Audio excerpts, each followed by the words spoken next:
Hello, today we are going to learn about truncate command.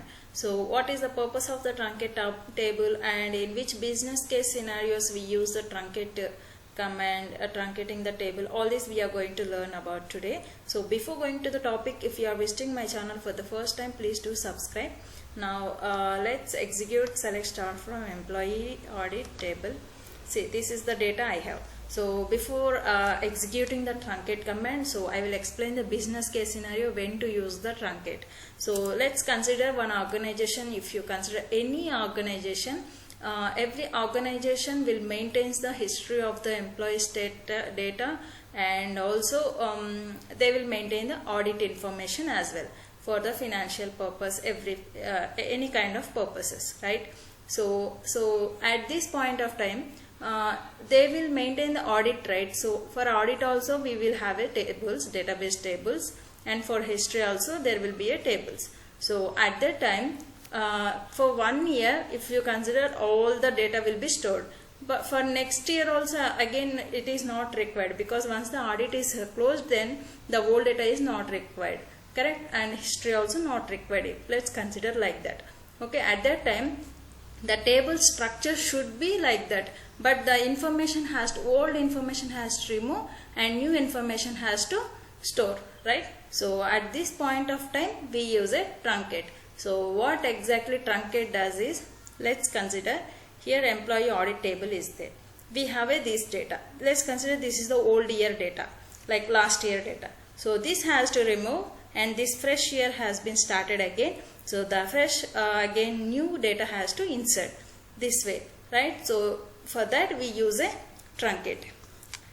Let's execute truncate command so that we can get a clear idea. Truncate table, this is the syntax and the table name. Employee, not employee audit table. Here I have this. Okay, so let's execute this.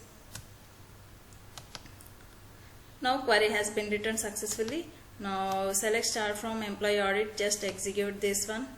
Okay, so here we don't have any data, but the table structure, everything will be remain same, so that you can insert freshly again the data into this particular table, right? It may be audit or history, any kind of table you can insert, right? So this is the main purpose of the truncate, and also I will explain going through what is the difference between delete, truncate and dropping a table also.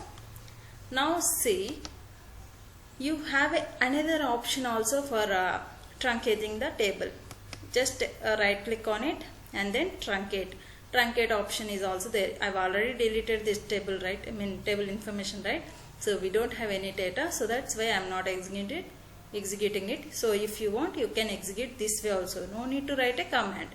And there is one more option is there, that truncate cascade, which means that if you having any foreign key data in another tables, okay, so whatever you are going to truncating the table, if you give cascading means like child. So what are the dependency tables were there in the particular audit information table, that also will get deleted. Okay, so that is the main purpose of the truncate cascade. Okay, so if you like this video, please do like and share, comment also. If you are visiting my channel for the first time, please subscribe to my channel. Thank you so much.